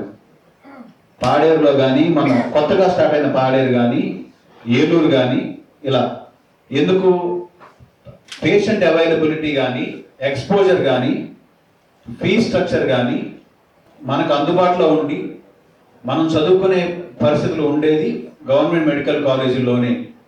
ఫీజులు ఎక్కువ కట్టి అక్కడ జాయిన్ అయినా మన ఇక్కడ చుట్టుపక్కల ప్రాంతానికి యాక్సెస్ ఉంది కాబట్టి ఎన్ఆర్ఐ మెడికల్ కాలేజ్ ఆప్ట్ చేస్తారు అనుకుందాం. కొంచెం దూరంగా ఉన్న మెడికల్ కాలేజీల్లో అంతమంది పేషెంట్లు ఉండరు. ప్రైవేట్ మెడికల్ కాలేజీల్లో అక్కడ క్వాలిటీ ఆఫ్ ఎడ్యుకేషన్ ఎలా ఉంటుంది అంటే, నేను ఒక ప్రొఫెసర్గా చేస్తున్నా, నాకు తెలిసి ప్రైవేట్ కాలేజ్ ఎలా నడుస్తాయని. ఎన్ఎంసి ఏం చేస్తుందంటే ఇన్స్పెక్షన్కి వస్తుంది. నీ దగ్గర ఇంతమంది పేషెంట్లు ఉన్నారా అంటే, ఇంతమంది విద్యార్థులకి సరిపడా కోచింగ్ నువ్వు ఇవ్వగలుగుతున్నావా, స్టడీ మెటీరియల్ నువ్వు ప్రొవైడ్ చేయగలుగుతున్నావా, నాకు పుస్తకం ఎంత ఇంపార్టెంటో పేషెంట్ అంత ఇంపార్టెంట్. నేను చదివింది అక్కడ నేను చూడాలి, పేషెంట్తో ఆ డిసీజ్ నేను చూడగలగాలి, అప్పుడే నేను నేర్చుకోగలుగుతాను. సో ప్రైవేట్ మెడికల్ కాలేజ్లు ఏం చేస్తాయంటే డమ్మీ కేసు హిస్టరీస్ రాస్తాయి. డమ్మీ కేసులు అంటే పేషెంట్ ఉండడు, కానీ నా దగ్గర రోజుకి 100 మంది 200 మంది 300 మంది పేషెంట్లు నేను కృత్రిమంగా సృష్టిస్తాను, కానీ అక్కడ క్లాసులు మాత్రమే ఉంటాయి, పేషెంట్లు ఉండరు. సో ఈ పేషెంట్ ఎక్స్పోజర్ లేకుండా వచ్చిన డాక్టర్కి ఎలా ఉంటుంది, బయటకు వచ్చిన తర్వాత వాళ్ళు సమాజానికి ప్రమాదం. పేషెంట్లో నువ్వు పుస్తకంలో చూసింది వేరు ఉంటుంది, ఒకసారి పుస్తకంలో చూసింది పేషెంట్ని చూసిన తర్వాత కోరిలేషన్ చాలా డిఫరెంట్ ఉంటుంది. పుస్తకంలో ఉన్నట్టే ఉండదు, కొంచెం చేంజ్ ఉంటుంది. ఆ చేంజ్ని మనం పేషెంట్లో చూస్తే తప్ప తెలియదు. సో నేను పుస్తకంలో ఉంది చూశాను, కానీ పేషెంట్ అలా కనిపించట్లేదు, అంతకుముందు ఎప్పుడు చూడలేదు. కాబట్టి బయటకు వచ్చిన తర్వాత ఈ మిస్డయాగ్నోసిస్లు, అనవసరమైన రక్త పరీక్షలు, ఎంఆర్ఐ స్కాన్లు, సిటీ స్కాన్లు ఎందుకు అవుతాయి అంటే, అనవసరంగా రాశారు టెస్ట్లు అని మనం ఎందుకంటామంటే, పేషెంట్ ఇమీడియట్గా ఉన్న డిసీజ్ని డాక్టర్ కోరిలేట్ చేసుకోక డయాగ్నోసిస్ మిస్డయాగ్నోసిస్ అయ్యి. 2, ఈ పీపీపీ వల్ల వచ్చే నష్టం ఏంటంటే, ప్రైవేట్ కాలేజ్ ఒకవేళ నేను ప్రారంభిస్తున్నాను డబ్బులతో 100 కోట్లు 200 కోట్లు పెట్టుబడి పెట్టి, డబ్బులు నాది ఉంటాయి, బిల్డింగ్ నాది ఉంటుంది, పర్మిషన్ నాది ఉంటాయి, స్టాఫ్కి జీతాలు నేను ఇస్తాను. ఇచ్చి కూడా ప్రభుత్వానికి 50% సీట్లు నేను ఖచ్చితంగా ఇవ్వాల్సిందే, నాది ప్రైవేట్ మెడికల్ కాలేజ్ అయినప్పటికీ. కానీ ఇక్కడ జరుగుతుంది ఏంటి, డబ్బు 60-40% గవర్నమెంట్ ఇస్తుంది, 60% డబ్బులు సెంట్రల్ గవర్నమెంట్ ఇస్తుంది, 40% రాష్ట్ర ప్రభుత్వం భరించాల్సింది. ప్లస్ స్థలం, ఒక్కొక్క దానికి స్థలం 50 నుంచి 100 ఎకరాల స్థలం కేటాయించబడింది. ఇప్పుడున్న మెడికల్ కాలేజ్ ఏవైతే 17 ప్రపోజ్డ్ మెడికల్ కాలేజెస్ ఉన్నాయో 50 నుంచి 100 ఎకరాల స్థలం, స్ట్రక్చర్ కట్టేసుకున్న స్ట్రక్చర్, పర్మిషన్ డిఫాల్ట్ గవర్నమెంట్ ఎలాగో ఇస్తుంది కాబట్టి అవి. సో మన డబ్బులు, మన స్థలం, మన భూమి ఇచ్చి అదే 50%. ఎవడైతే ప్రైవేట్ వాడి సొంత డబ్బు, వాడి సొంత స్థలం, వాడి సొంత స్ట్రక్చర్, వాడి సొంత జీతాలు ఇచ్చి కూడా 50% సీట్లు ఎలాగైతే గవర్నమెంట్కి ఇస్తాడో, ఈ పీపీపీ మోడల్లో కూడా మన డబ్బులు, మన బిల్డింగ్, మన పర్మిషన్లతో కూడా కేవలం 50% వస్తుంది. సో పీపీపీ వల్ల వాళ్ళు చెప్తున్న క్వాలిటీ ఆఫ్ ఎడ్యుకేషన్ పెరిగే అవకాశం లేదు, పీపీపీ వల్ల నెంబర్ ఆఫ్ సీట్స్ పెరిగే అవకాశం లేదు. మన డబ్బులు తీసుకుని, ఇన్ఫ్యాక్ట్ మన డబ్బులు వాళ్ళకి ఇస్తున్నట్టు, మనం అన్నీ కట్టి వాడికి డెవలప్మెంట్కి ఇస్తే ఏం చేస్తాం, స్థలం మన స్థలం ఉంటుంది, వాడు కట్టి పెడతాడు, 50-50 ఉంటుంది. ఇక్కడేంటి, స్థలం మందే, బిల్డింగ్ మందే, పర్మిషన్లు మనవే, కానీ వాడికి సగం ఇస్తాం. ఇది ఒక దుర్మార్గమైన, లోపభూయిష్టమైన మోడల్, ఎడ్యుకేషన్ మోడల్. అలాగే ఇక్కడ మనం వివక్షకు గురవుతాం అనుకుంటాం. మెడికల్ కాలేజీల్లో చదువుకునే రోజుల్లో అది నేను గురయ్యా. అదెందుకు అంటే ఒకే సెక్షన్ ఆఫ్ పీపుల్ టీచింగ్ ఫ్యాకల్టీగా ఉండటం వల్ల కొంచెం వేరే కమ్యూనిటీస్ నుంచి వస్తే వాడికి మార్కుల్లో కానీ వాడి వేసే డ్యూటీస్లో కానీ కొంత వివక్ష డెఫినెట్గా ఉంటుంది. అది పోవాలంటే ఫ్యాకల్టీ అన్ని వర్గాల వాళ్ళు ఉండాలి. పీపీపీ మోడల్లో ఉన్నప్పుడు రూల్ ఆఫ్ రిజర్వేషన్ అప్లై కాదు ఫ్యాకల్టీని అపాయింట్ చేసే టైంలో. అదే గవర్నమెంట్ రన్ చేస్తే పీపీపీ మోడల్ కాకుండా గవర్నమెంటే కనుక ఫ్యాకల్టీని తీసుకుంటే ఖచ్చితంగా రూల్ ఆఫ్ రిజర్వేషన్ ఫాలో అవ్వాల్సింది. సో పీపీపీ మోడల్ పెట్టినప్పుడు కొంతమంది ఒక వర్గానికో 2 వర్గాలకు చెందిన వాళ్ళే పై స్థాయిలో హెచ్ఓడీలు, ప్రొఫెసర్లు, లెక్చరర్లు ఉంటారు. కంటి తుడుపుగా జూనియర్ స్టాఫ్ని ఏమన్నా మిగతా వర్గాలని పెంచవచ్చు. వర్క్ లోడ్ ఎక్కువ ఉంటుంది కాబట్టి, సారి చొక్కా నలగకూడదు కాబట్టి కింద పనిచేసి చాకరీ చేయడానికి మిగతా వర్గాలు అవసరం అవుతారు. అదే గవర్నమెంట్ రన్ చేస్తే ఖచ్చితంగా అన్ని వర్గాల స్టాఫ్ అందులో ఉంటారు. నాకు అన్యాయం జరిగితే నేను చెప్పుకుంటా ఎవరో ఒకరు ఉంటారు. చిత్తూరు మెడికల్ కాలేజ్ అలాగే గవర్నమెంట్ లీజ్కి ఇచ్చింది. ఒక గవర్నమెంట్ ఎంప్లాయీని వెళ్ళి లోపల ఇన్స్పెక్ట్ చేసే ధైర్యం చేయగలుగుతాడా? కొట్టి అక్కడే గుమ్మంలోనే సెక్యూరిటీ వాడు ఇసురు పెట్టేస్తాడు. కానీ అది గవర్నమెంట్ లీజ్కి ఇచ్చిన హాస్పిటలే. కానీ గవర్నమెంట్ కంట్రోల్ ఉంది, మేము ఓవరాల్గా సూపర్వైజ్ చేస్తాం, మా మానిటరింగ్ ఉంటుంది అని చెప్తారు. అలా ఎట్టి పరిస్థితుల్లో జరగదు. ప్లస్ వీళ్ళు చెప్తుంది ఓపీ ఫ్రీగా చూస్తాం, ఇన్ పేషెంట్లు మాత్రం డబ్బులు ఛార్జ్ చేస్తాం. ఎంత ఛార్జ్ చేస్తారు? ఓపీ వచ్చిన ప్రతి ఒక్క, అంటే నువ్వు వాడికి హాస్పిటల్ కట్టించి, అంటే మన పిల్లల్ని పెంచితే మన సొంత పిల్లలకి స్థలం చూసి హాస్పిటల్ కట్టి వాడి కోసం క్యాంపులు పెట్టి వాడికి పేషెంట్లు తీసుకొచ్చినట్టు ప్రజా సొమ్ముతో కాలేజ్ కట్టి, ఆ స్థలంలో కాలేజ్ కట్టి, బిల్డింగ్ కట్టి, హాస్పిటల్ పెట్టి, బెడ్స్ అన్ని అరేంజ్ చేసి వీడి కోసం నువ్వు మార్కెట్ చేసినట్టు, వాడు దోచుకోవడానికి ప్రభుత్వం డబ్బులు పెట్టి మార్కెట్ చేసి వాడికి ఇన్పేషెంట్లు ప్రొవైడ్ చేస్తున్నాం. సో ఇది చాలా దుర్మార్గమైన, లోపభూయిష్టమైన ప్రపోజల్. దీన్ని ప్రజలను ఖచ్చితంగా ఎదుర్కోవాలని కోరుకుంటున్నాను. అలాగే 1,00,000 మంది ఎఫెక్ట్ అవుతున్నారు ఓపీ. ఈ పిహెచ్సి డాక్టర్లు, సార్ ఇందాక ట్రైబల్లో డాక్టర్లు వెళ్ళరు, అక్కడ పనిచేయడానికి ఇష్టపడరు అంటున్నారు కదా. అక్కడ పనిచేసి ఇబ్బందులు పడి వాళ్ళకి న్యాయంగా రావాల్సిన జీతాలు ఇవ్వట్లేదు, ప్రమోషన్లు ఇవ్వట్లేదు అని చెప్పి వాళ్ళు ధర్నా చౌక్లో దాదాపు 500 మంది డాక్టర్లు ధర్నా చేస్తున్నారు. ఆ పిహెచ్సిలో ఎలా ఉంటుందంటే, నేను ట్రైబల్ ఏరియా పిహెచ్సిలో, ఆ పిహెచ్సిలో పాము తిరుగుతూ ఉంటాయి, తిరుగుతూ ఉంటాయి. ఈ డాక్టర్ అంతా చదువుకొని వాడు లివింగ్ కండిషన్స్ ఎంత దారుణంగా ఉంటాయంటే ఆ పిహెచ్సిలో ఉండడానికి ఉండదు, వాష్రూమ్ ఫెసిలిటీస్ ఉండవు. నువ్వు అక్కడ అంత ట్రైబల్ ఏరియాలో నువ్వు డాక్టర్ని ఎక్స్పెక్ట్ చేసినప్పుడు ఆ పిహెచ్సికి అటాచ్డ్గా వాడు ఉండటానికి ప్రాపర్ లివింగ్ కండిషన్స్, వర్షం పడితే బయటికి రావడానికి ఉండదు, వాడికి తిన్నాడో లేదో ఫుడ్ సప్లై రేషన్ దొరకదు. భద్రాచలం బోర్డర్లో 2-3 పిహెచ్సికి వెళ్ళాను. నాకు తెలిసిన ఫ్రెండ్ అయితే ఉద్యోగంలో పారిపోయాడు, గవర్నమెంట్ ఉద్యోగం వదిలేసి పారిపోయాడు, బెంగళూరు వెళ్ళిపోయాడు. అక్కడ ఉండలేక ప్లస్ వీళ్ళు జీతాలు కూడా టైంకి ఇవ్వరు. బిల్లు 3 నెలలు ఉంటుంది, 6 నెలలు పెండింగ్ ఉంటుంది. వీడు వెళ్ళి డాక్టరే చదివి అడిగేది ఎవరిని, ఒక చిన్న క్లర్క్ని అడగాలి, బాబు నా ఫైనాన్స్ క్లియరెన్స్ అవ్వలేదు, నా ఫైనాన్స్ బిల్ పెట్టు, వాడు పోజు కొడతాడు. సో ట్రైబల్ ఏరియాల్లో, రిమోట్ ఏరియాలో డాక్టర్లు పనిచేయడానికి ఎందుకు ఇష్టపడరంటే, ఇప్పుడు నాకు ఒక ఫర్ ఎగ్జాంపుల్ నాకు కొత్తగా పెళ్ళైంది, ట్రైబల్ ఏరియాకి వెళ్ళాను, పర్లేదు బాగానే ఉంటుంది, 1 year బేబీ 2 year బేబీ ఉంటుంది, నాకు పీడియాట్రిషియన్ దొరకడు. ఏదైనా ఎమర్జెన్సీ వస్తే నా బిడ్డకే ట్రీట్మెంట్ చేసుకోవాలని పరిస్థితి. 3 ఏళ్ళు 4 ఏళ్ళు వస్తాయి, స్కూల్ ఉండదు. నేను డాక్టర్ చదివి సమాజంలో గౌరవంగా బతుకుతూ నా పిల్లోడికి నేను సరైన వైద్యం అందించలేక, సరైన ఫెసిలిటీస్ ప్రొవైడ్ చేయలేక, సరైన విద్యను అందించలేకపోతే నేను ఫెయిల్యూర్ అయ్యాను. నేను ముందు చదువుతున్నందుకు నా గౌరవం, ఆత్మగౌరవానికి, నేను బాగుండటానికి, నా ఫ్యామిలీ తర్వాత నేను ప్రజలు బాగుండటానికి చదువుకుంటాను. అంతేగాని నా లైఫ్ని స్టేక్లో పెట్టి నేను ఒక్కడిని రావచ్చు, ఫ్యామిలీ రావాలని లేదుగా, ఫ్యామిలీ నువ్వు పిల్లలు నాతో పాటు రావాలని లేదు కదా. సో అక్కడ proper facilities, transport facilities provide చేస్తే, ఫర్ ఎగ్జాంపుల్ వాళ్ళకి ఇచ్చే జీతం మీలో ఎవరికి ఇచ్చినా కూడా మీరు యూరిన్ బ్యాగులు మార్చగలుగుతారా? ఫ్యామిలీ మెంబర్స్ కాదు, బయట ఎవడో యూరిన్ బ్యాగులు, వాడు సిక్కుంటే వాడిని. కోవిడ్ సమయంలో కొంతమంది పిల్లలు తల్లిదండ్రుల శవాలను వదిలేసి వెళ్తే వాళ్ళకి అంత్యక్రియలు చేసిన డాక్టర్లు నాకు తెలుసు. పిల్లలు కూడా బాడీని ముట్టుకుంటా ఇష్టపడకపోతే వాళ్ళ వదిలేసి వెళ్ళిపోతే వాళ్ళకి అంత్యక్రియలు చేసి వాళ్ళ బాడీని మోసిన డాక్టర్లు నాకు తెలుసు. సో డాక్టర్లు సమాజానికి సేవ చేయడానికి ఎప్పుడు రెడీగా ఉంటారు. కానీ ప్రొవైడెడ్ వాళ్ళకి కావాల్సిన పే స్కేల్, ఇప్పుడు బయట దేశాల్లో డాక్టర్కి ఇచ్చే పే స్కేల్కి మనకి 10%, 20% వస్తుంది. వాడు అంత కష్టపడి చదువుకొని వాడికి ఇచ్చే పే స్కేల్ తక్కువ, వాడికి నువ్వు ఫెసిలిటీస్ ఇవ్వవు, మళ్ళీ వచ్చి కుర్చీలో కూర్చొని అజమాయిషీ చేస్తారు. డాక్టర్ అని చదువుకొని, ఇప్పుడు మనం చూస్తూ ఉంటాం కలెక్టరేట్లో మీటింగ్లు జరిగినప్పుడు సూపరింటెండెంట్ నిల్చోబెట్టి మాట్లాడుతాం.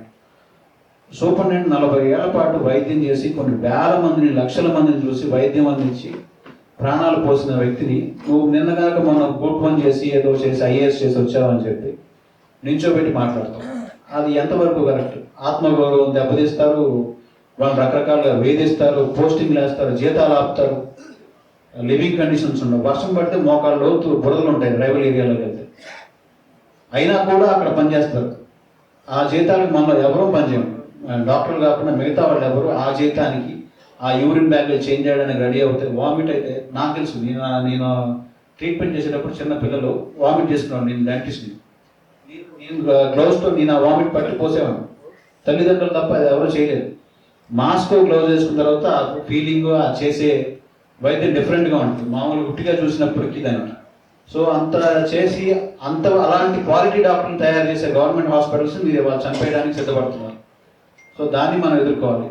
ఈ 1,00,000 మంది ఓపీ ఇప్పుడు ఇవాళ రోజున ఎఫెక్ట్ అవుతుంది. ధర్నా చౌక్లో ఆ డాక్టర్లు అందరూ ధర్నా చేస్తున్నారు. మనం దీంతో పాటు వాళ్ళకు కూడా ఖచ్చితంగా మద్దతు తెలపాలని కోరుకుంటూ నేను సెలవు తీసుకుంటాను. గత రాష్ట్ర ప్రజలకి అంటే కళ్ళు మూసి, సహజంగా కళ్ళు ఒక క్షణంలో మనం ఒక 10-15 సార్లు ఒక నిమిషంలో అంటే 60 సెకండ్లో మనం రమారమి కళ్ళ రెప్పలు అంటే ఇలా కన్ను రెప్పలు మూయటానికి 60 సెకండ్లో కనీసం ఒక 30 సార్లు కళ్ళు మూస్తాం. అంటే కళ్ళు మూసి కళ్ళు తెరిసేలోపు ఒక క్షణము, కళ్ళు మూసి కళ్ళు తెరిసేలోపు సెకండ్కి ఒక అబద్ధం ఆడగలిగినటువంటి మహాగనుడి రాజకీయాలు ఎవరు ఉన్నారంటే అది చంద్రబాబు. కళ్ళు ఆర్పకుండా అబద్ధాలు ఆడగలిగినటువంటి వ్యక్తి మన ముఖ్యమంత్రి చంద్రబాబు నాయుడు. నేను వాటిని కోరుతున్నా. 76 సంవత్సరాలు ఏమో వచ్చినాయి మీకు. ముఖ్యమంత్రిగా ఈ దేశంలో 15 సంవత్సరాలు 16 సంవత్సరాలు పనిచేసే అవకాశం వచ్చింది. బహుశా చరిత్రలో చాలా మంచి చెడులు చూసుకుంటారు. ఒకప్పుడు హైదరాబాద్ మొత్తాన్ని బాద్షాలాగా పరిపాలించారు. మీరు చూడని అధికారం లేదు, మీరు చూడని పదవి లేదు, మీరు తయారు చేయని, బహుశా రాష్ట్రపతులను కూడా నేనే తయారు చేశానని చెప్తా ఉంటారు కదా. ఇంత గొప్ప వ్యక్తులు మీరు ఈరోజు అధికారం కోసం, 4 రూపాయల డబ్బుల కోసం ఎస్సీ ఎస్టీలు, బీసీలు, మైనార్టీలు, బడుగు బలహీన వర్గాల పిల్లల నోట్లో మట్టి కొడుతున్నారు అంటే మీ జీవితానికి, మీ వయసుకి, మీ అర్హతకి ఏమైనా అర్థం పర్థం ఉందా చంద్రబాబు నాయుడు గారు? ఒకసారి ఆలోచించుకోవాలి. ఎంతకాలం బతుకుతామో మనుషులు ఎవరూ తెలియదు. ఇది వేదాంతం కాదు. ఆయనకు ఒకసారి గుర్తు చేస్తుంది. ఈరోజు PPP మోడల్లోకి వెళ్తే వైద్యంలో నీ వల్ల 2,000 మంది నిరుపేద వైద్యులు ఈ రాష్ట్రానికి ఒక సంవత్సరానికి అందకుండా పోయే పరిస్థితి వచ్చింది. నేను వంగలపూడి అనితని, ఎందుకంటే ఆవిడ PowerPoint ప్రజెంటేషన్ మెడికల్ కాలేజీలకు ఇచ్చింది కాబట్టి అడుగుతాను. Otherwise she's no way concern. She's a home minister. Home minister అయింది, మెడికల్ హెల్త్ మినిస్టర్ చేయాల్సిన పని ఆమె చేసింది కాబట్టి, అంటే కుక్క పని గాడిద చేసింది. కుక్క పని గాడిద చేస్తే ఏమవుద్దబ్బా? నడువులు ఎరుగుతాయి. కుక్క పని గాడిద చేయకూడదు, కుక్క పని కుక్కే చేయాలి. దొంగ వచ్చినప్పుడు కుక్క మరగాలి, గాడిద ఏం చేయాలి? పరుగు వేస్తే తీసుకెళ్ళాలి. మనమేమో హోమ్ మినిస్టర్లో మనకి మనకి హోంశాఖ ఉంది మన చేతిలో. హోంశాఖ ఉన్నప్పుడు ఏం చేయాలి? పోలీసుల పనితీరు ఎట్లా ఉంది, పోలీసులు ఎక్కడైనా లా అండ్ ఆర్డర్ ప్రాబ్లం ఉందా, ఎవరెవరిని ఏమన్నా కొట్టారా, ఎవరైనా ఇబ్బందులు జరుగుతున్నాయా, దాని మీద పవర్ పాయింట్ ప్రజెంటేషన్ ఇవ్వాలి. కానీ మెడికల్ కాలేజీల మీద నీకేమమ్మా PowerPoint presentation? PowerPoint presentation ఇచ్చి మెడికల్ కాలేజీల్లో వాళ్ళు కట్టలేదు, వీళ్ళు కట్టలేదు, వీళ్ళు కట్టలేదు, వాళ్ళు కట్టలేదు అని చెప్తున్నావు కదా. సో దాని మీద మీరు ప్రజెంటేషన్ ఇచ్చారు కాబట్టి, నేను కుక్క పని గాడిద చేసింది కాబట్టి ఆ గాడిదని అడుగుతున్నాను. నేను ఆ పని చేసినటువంటి ఆ పని మనది కాదు, ఎందుకు మన దాన్ని కాదు దాంట్లో ఏలు పెట్టడం. ఇప్పుడు నేనున్న లాయర్ని, ఓ జడ్జిని, ఆపరేషన్ ఎట్లా చేయాలి, కత్తి ఎలా పట్టుకోవాలి, సిజర్ ఎలా పట్టుకోవాలని నేను చెప్తాను. చెప్తే అది ఎవరన్నా పద్ధతిగా ఉంటుందా? అది చెప్పాల్సినటువంటి కాంపిటెంట్ పర్సన్ పక్కన ఉన్న డాక్టర్ గారు. కేసు ఎట్ట వాదించాలి అనేది ఆయన చెప్పకూడదు, ఆపరేషన్ ఎట్ట చేయాలనేది నేను చెప్పను. లా అండ్ ఆర్డర్ వరకే మన పరిస్థితి అమ్మా. మెడికల్ దాంట్లోకి వేలు పెట్టకూడదు. సరే మీరు వేలు పెట్టారు కాబట్టి, పవర్ పాయింట్ ప్రజెంటేషన్ ఇచ్చారు కాబట్టి, మా సోదరుని నేను అడుగుతున్నాను, తల్లి ఇవన్నీ వద్దు, నాకేం తెలీదు. మెడికల్ కాలేజీల్లో అడ్మిషన్స్ ప్రక్రియ గవర్నమెంట్ పద్ధతుల్లో జరుగుతుందా, పీపీపీ మోడల్ కాబట్టి ప్రైవేట్ పద్ధతుల్లో జరుగుతుందా? ఈ ఒక్కదానికి సమాధానం. సెక్షన్ 3A ఇది కూడా ప్రజలకి ఇంపార్టెంటే. Andhra Pradesh educational institutions regulation of admissions and prohibition of capital fee act 1983. ఇది ఆంధ్రప్రదేశ్ యొక్క చట్టం అండి. ఈ చట్టం ప్రకారమే మెడికల్ కాలేజీలో అడ్మిషన్స్. అది గవర్నమెంట్ మెడికల్ కాలేజ్ అయినా ప్రైవేట్, ఇది ప్రైవేట్ మెడికల్ కాలేజీకి సంబంధించినటువంటి చట్టం.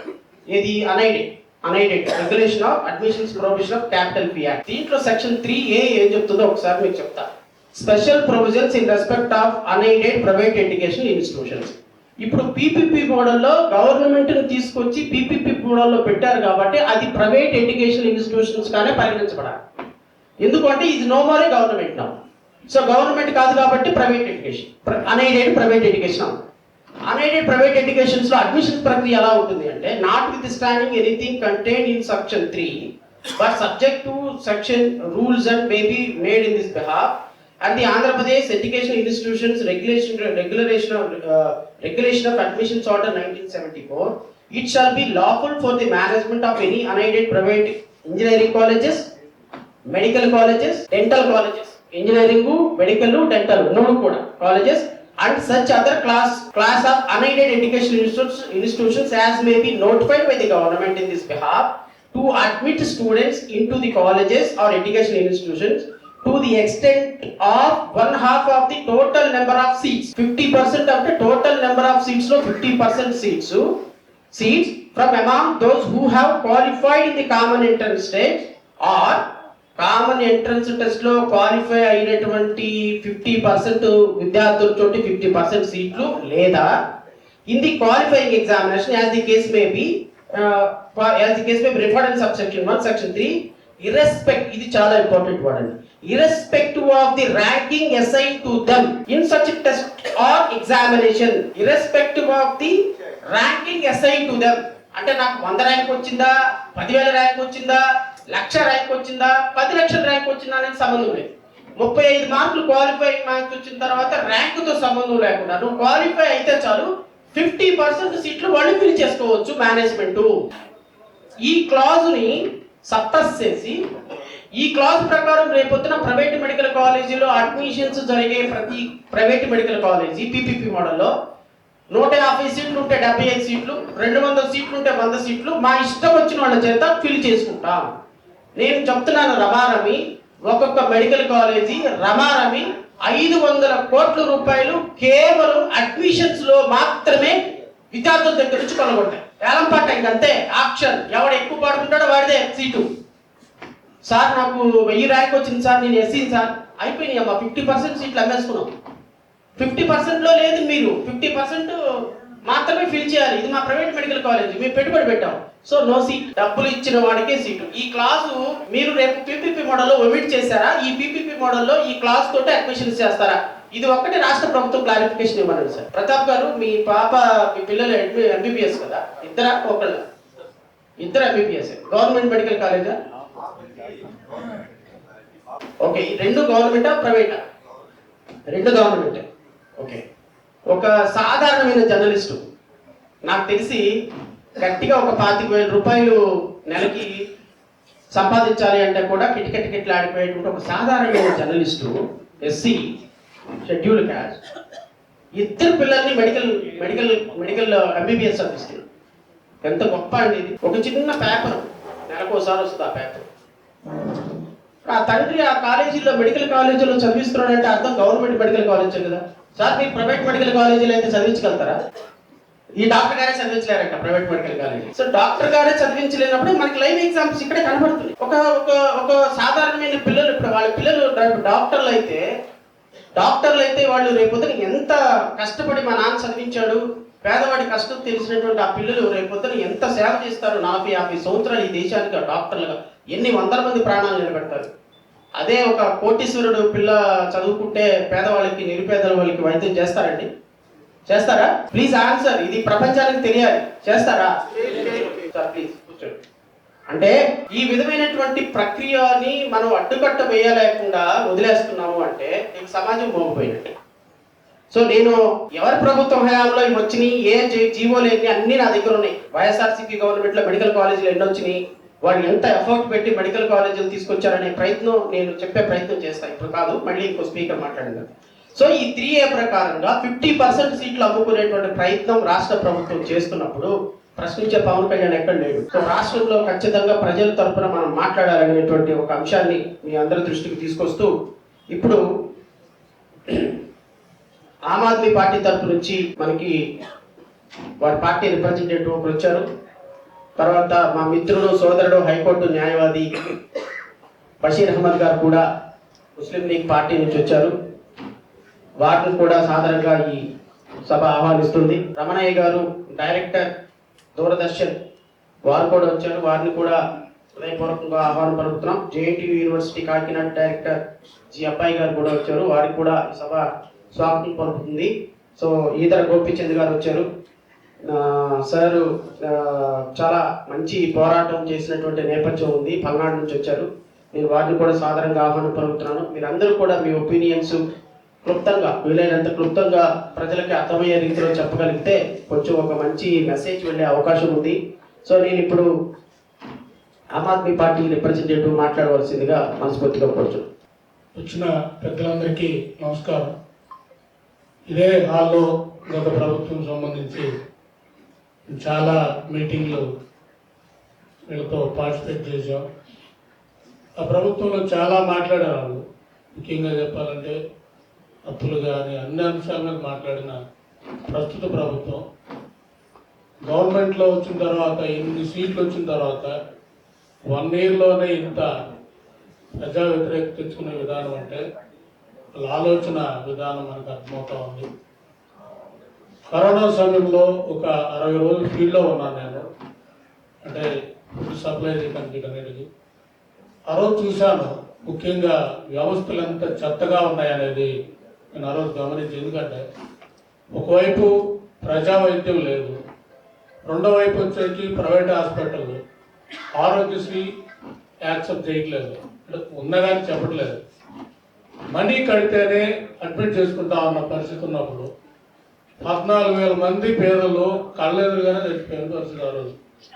అదొక ఎగ్జాంపుల్, రాష్ట్రానికి అదొక ఎగ్జాంపుల్. అంటే పేదోడి ప్రాణం ఇలా ఉంటుంది అనేది ఎగ్జాంపుల్ అయినప్పుడు ప్రభుత్వాలు నిజంగానే చిత్తశుద్ధి ఉండి రాజకీయ సిస్టంలో విలువలు కానీ పెరుగుంటే దాని మీద చర్చ చేసి మొత్తం ప్రైవేట్ మాఫియా, ముఖ్యంగా హాస్పిటల్లో అంతు చూడాలన్న కంకణం కానీ కట్టుకొని ఉంటే, ముఖ్యంగా విద్యను ఏదైతే వైద్యం ఉందో ఢిల్లీ తరహాలో మొత్తం ప్రజా వైద్యం తీసుకురావడానికి ప్రణాళికలు వర్కౌట్ చేసి గత గవర్నమెంట్ 18 ఇచ్చింది. మేము కార్పొరేట్ ఒక నియోజకవర్గానికి ఒక కార్పొరేట్ లెవెల్ హాస్పిటల్ పెడతాం, అలాగే ఒక మండల స్థాయిలో ఢిల్లీలో పెట్టినట్లు మొహల్లా క్లినిక్స్ పెడతాం. ఇవన్నీ చెప్పగలిగిన పరిస్థితి ఉన్నప్పుడు చంద్రబాబు నాయుడు గారు విలువ ఆయన అనుభవం పనిచేసి ఉండేది కాబట్టి ఏమీ లేకుండా మళ్ళీ అదే తరహాగా, ఇంకా చెప్పాలంటే ముఖ్యంగా ఇక్కడ మనం మాట్లాడుకోవాల్సింది మొత్తం స్కెచ్ అంతా కూడా ఢిల్లీ నడిపిస్తా ఉంది. ఎందుకంటే బీజేపీ ఒక అజెండా తెలుతా ఉంది దేశంలో. ప్రైవేటైజ్ చేస్తేనే రిజర్వేషన్ ఎత్తేయచ్చు, ప్రైవేటైజ్ చేస్తేనే పేదవాడిని చదువు లేకుండా చేయొచ్చు, పేదవాడికి అవకాశం లేకుండా చేయొచ్చు, పేదవాడిని ఆధారపడేలా చేయొచ్చు. ఇది బీజేపీ అజెండా. ఈ బీజేపీ అజెండా వీళ్ళు ఇక్కడ అమలు చేస్తున్న పరిస్థితి ఆంధ్రప్రదేశ్లో మనకు కనపడుతుంది. కాబట్టి సో ఇలా వెళ్తున్న పరిస్థితి. చంద్రబాబు నాయుడు గారు చెప్తున్నారు పీపీకి నిర్వచనం తెలుసా అని అడుగుతుంది. నేను అడుగుతున్నా చంద్రబాబు నాయుడు గారిని, గంగవరం పోర్టులో ఆ రోజు ఇదే పీపీ అని చెప్పారు మీరు. పీపీ అయిపోయిన తర్వాత గంగవరం పోర్టు మాకు వచ్చిందా, గంగవరం పోర్టు మాకు వచ్చిందా, అదానికి వెళ్ళిందా అనేది మనందరం కూడా అర్థం చేసుకోవాలి. పీపీ అంటేనే ప్రైవేటైజేషన్. ఒక 30 సంవత్సరాలకు లీజ్ ఇస్తారు, ఆ తర్వాత వాళ్ళకి పూర్తిగా ఇచ్చే పరిస్థితి. అంటే ఈ మొత్తం ప్రజా వైద్యానికి సంబంధించిన ప్రభుత్వ హాస్పిటల్ని ప్రైవేటైజ్కి ఇవ్వడం అంటే మీరు బీజేపీ అజెండాను మీరు మోస్తా ఉన్నారు. ఇది తప్పు. మీ మీద ఆధారపడుతున్న బీజేపీ అజెండా మీరు మోయాల్సిన అవసరం ఏముందనేది రాష్ట్ర ప్రజల తరఫున మేమందరం కూడా అడుగుతా ఉన్నాం. ఇక్కడ మనం చూసుకుంటే విదేశాల్లో ముఖ్యంగా జర్మనీ కానీ యూకే కానీ హెల్త్ పాలసీ కానీ మనం చూస్తే అక్కడ ప్రైవేట్ హాస్పిటల్ ఉండవు. అసలు నార్మల్ వాళ్ళు కూడా ప్రైవేట్ హాస్పిటల్ వెళ్ళడానికి ఇష్టపడరు. అలాంటి పరిస్థితి అక్కడ ఉంటే ఇక్కడ దారుణంగా ప్రైవేట్ తప్ప ఏమి లేదు. మొన్న చంద్రబాబు నాయుడు గారు మాట్లాడుతూ ఉన్నారు, వెళ్ళిన వాళ్ళకల్లా సిజేరియన్ ఆపరేషన్ చేస్తూ ఉన్నారు. నిజమే, 100% వెళ్తే 99 మందికి లేదా 98 మందికి సిజేరియన్ ఆపరేషన్ చేస్తున్నారంటే ప్రైవేట్ హాస్పిటల్ దోపిడీ కనపడతా ఉంది. ఇంకా చెప్పాలంటే ఈ ప్రైవేట్ హాస్పిటల్ మొన్న మధ్య వెళ్తే వాళ్ళకి ఆపరేషన్ స్టంట్ అవసరం లేకపోయినా కూడా సో ఆరోగ్యశ్రీ ఉంది కాబట్టి స్టంట్ వేసేస్తున్న పరిస్థితి. అంటే దోపిడీ. మొత్తం సంవత్సరానికి 3,000 కోట్ల ఆరోగ్యశ్రీ మనీ ద్వారా ప్రైవేట్ హాస్పిటల్కి వెళ్తా ఉంటే ప్రైవేట్ మాఫియాని కనిపెట్టడానికి, ప్రభుత్వ వైద్యాన్ని పెంచడానికి పనిచేయాల్సిన ప్రభుత్వాలు మళ్ళీ అదే ప్రైవేట్కి దాసోహం అవ్వడం అంటే డబ్బు రాజకీయాలే. మొన్న ఎలక్షన్లో మనకి ఖర్చు పెట్టుంటాం కాబట్టి ఆ ఖర్చుని ఎవరైతే మనకి ఇచ్చిన ఎన్ఆర్ఐలో ఎవరైతే ఉన్నారో వాళ్ళందరికీ మళ్ళీ మనం రుణం తీర్చుకునే కార్యక్రమే ఇలాంటి ప్రోగ్రాంలు తప్ప ఏవి కాదనేది చెప్పదలుచుకున్నా. ఆమ్ ఆద్మీ పార్టీగా మేము కోరేది ప్రజలకు సంక్షేమం అంటే పనికిమాల పథకాలు కాదు. మళ్ళీ చెప్తున్నాను, పనికిమాల పథకాలు కాదు, రాజకీయ పథకాలు కాదు. ప్రజలకు సంక్షేమం అంటే ఉచిత విద్య, ఉచిత వైద్యం. మీకు దమ్ముంటే ఆవేలో ఉచిత విద్య ప్రొవైడ్ చేయండి. రాష్ట్రం మొత్తం వైద్యం ఫ్రీ చేయండి. ఎందుకంటే జన్యున్ మార్పులు ఎప్పుడు కూడా ఎక్కువ అవుతాయి. కరోనా మనకు హింట్ ఇచ్చింది, ప్రకృతి ఒక హింట్ ఇచ్చింది. భవిష్యత్తులో కరోనా లాంటిది ఇంకోటి వస్తే మొత్తం ప్రజా వైద్యం లేకపోతే పేదవాడు నలిగిపోయే పరిస్థితి వస్తుంది. కాబట్టి ఇక్కడ అందరూ కూడా దీని మీద గట్టిగా వాయిస్ రైజ్ చేయాలి. రాష్ట్రం అంతా కూడా ఇలాంటి చర్యలను మూకుమ్మడిగా పార్టీల పరంగా కాకుండా నేను చెప్తా ఉంది, టీడీపీ వాళ్ళు, జనసేన వాళ్ళు లేదా బీజేపీలో ఉన్న పేదవాడు బయట రావాలి. ఇవన్నీ ప్రైవేటైజేషన్. ఇంకో కరోనా వస్తే 50 లక్షలు అడుగుతారు, ఇస్తావా? కరోనా వస్తే 50 లక్షల హాస్పిటల్ అవుతుందా? మళ్ళీ ఇంకా ఇందాక సార్ చెప్పినట్లు ఏదైతే ఏజెన్సీలు ఉన్నాయో, ఏదైతే పల్లెల్లో ఉన్నాయో, గ్రామాల్లో ఉన్నాయో మెడికల్ ఫెసిలిటీ చేయాల్సిన పరిస్థితుల్లో మీరు చెప్పి కార్పొరేట్ హాస్పిటల్లో సో డబ్బులను పిల్లలు వచ్చేస్తే వాళ్ళు అసలు పేదవాళ్ళకి పురుగులా చూస్తారా, మామూలుగా చూస్తారా అనేది మనం అర్థం చేసుకోవాలి.